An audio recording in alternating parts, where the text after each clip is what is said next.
Hello there, this is my review for Season 9, Episode 17, Need to Know. So we open up with a guy who's on trial for drug possession, just a little fish in a big pond of criminals. So he's apparently got some information on a big arms dealer and wants to make a deal with Gibbs. Oh, but wait! He clutches his chest, drops to the ground, and dies. Turns out dude had a heart attack or something, despite being a strapping young lad. I don't know why they bothered to investigate. The dude was clearly killed with the Force.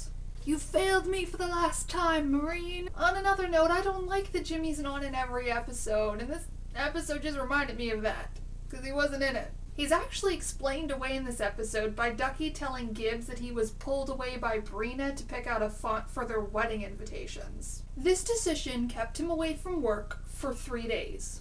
I mean, NCIS, I know, font choice is important. You can't always just go with Comic Sans. But really? So anyway, I liked how this episode didn't have any crime scene stuff. Like, there was no, bag and tag the crime scene in the beginning of this episode. I liked it. I felt that it was a little bit different, and it just kind of moved things along a little quicker. So anyway, we find out the guy had a pacemaker, it was hacked, scary, and that's why he freaked out and died. So anyway, case stuff happens. They go through the guy's apartment, they try to get some information out of the lawyer. And also, Vance is contemplating a vacation. Interesting. I wonder if that will lead to anything. So one of the bad guys in this episode is Agat Bayer. I'm sorry I butchered that name. And he's an arms dealer. He was apparently in 2 other episodes. I don't really remember him. Sorry.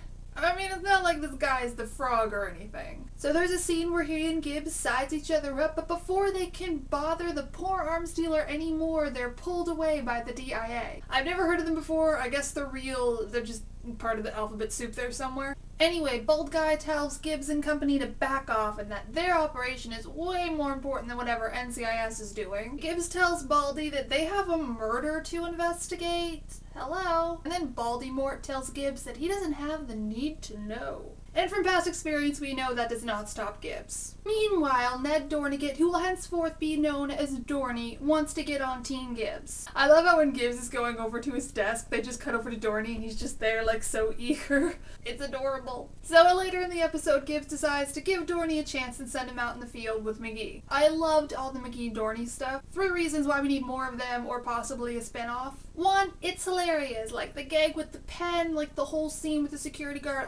I laughed out loud a few times, and I don't do that a lot. It was just very, very funny. 2, McGee is rarely in charge. I don't think he's been in charge since at one time they banished him to the basement and all the other nerds looked up to him. I think it just shows how far he's come. Now McGee's the seasoned field agent, showing the new guy the ropes, teaching him Gibbs' rules. And number 3, Tony and Ziva are partners. It's a thing. And then McGee's just kind of there. It worked when he was just the probie, but we've moved past that. It's been long enough. It's just weird that he doesn't have one, and they have partners over at NCIS LA and stuff, and he's just this outlier.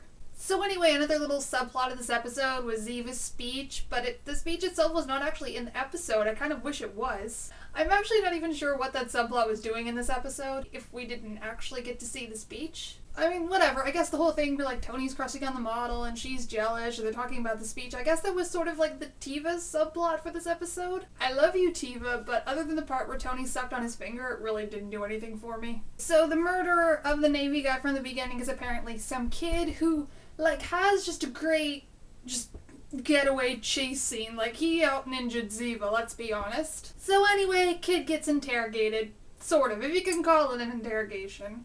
As important as I think it is that the guy actually saw the guy he killed, I think that scene went a little too far. I mean, if the guy had been a more developed character and also been a bit older, I think it would have worked. NCIS is kind of always pulling crap like that. I did like the thing though where Ducky goes to make tea.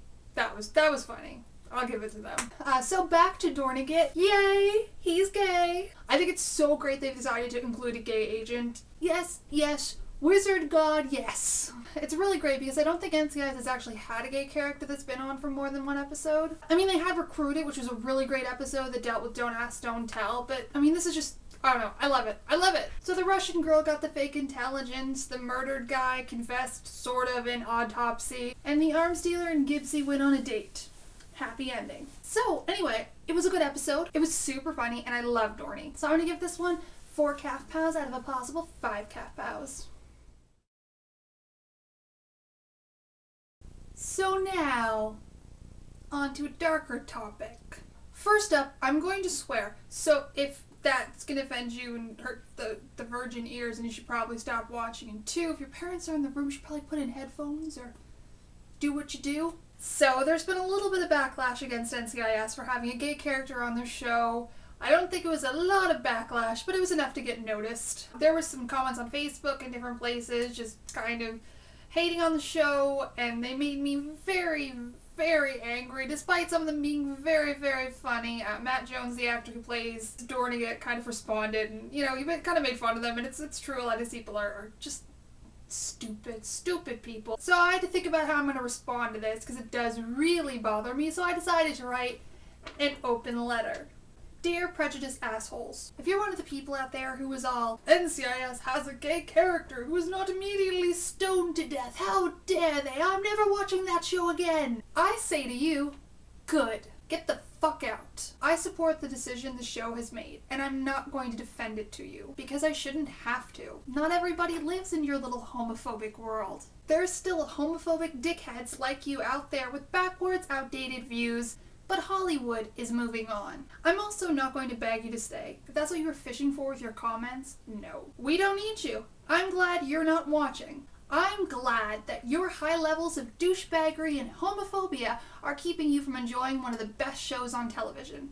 Don't let the elevator door hit your bigoted ass on the way out. For those of you that are hating on DORNEY because he's gay, I'm not going to try to win you over and explain that you're a homophobe and that's bad, because a few intelligent and well-meaning words over the internet from a stranger will not change your opinion. Call me a pessimist. You're not worth it. And if you're one of the Einsteins who made comments about how homosexual agendas and visions were pounded into your head and shoved down your throats, well, hateful Facebook users, you should Google repressed homosexuality. Might help you out. In conclusion, go fuck yourself. Love always, Ashley.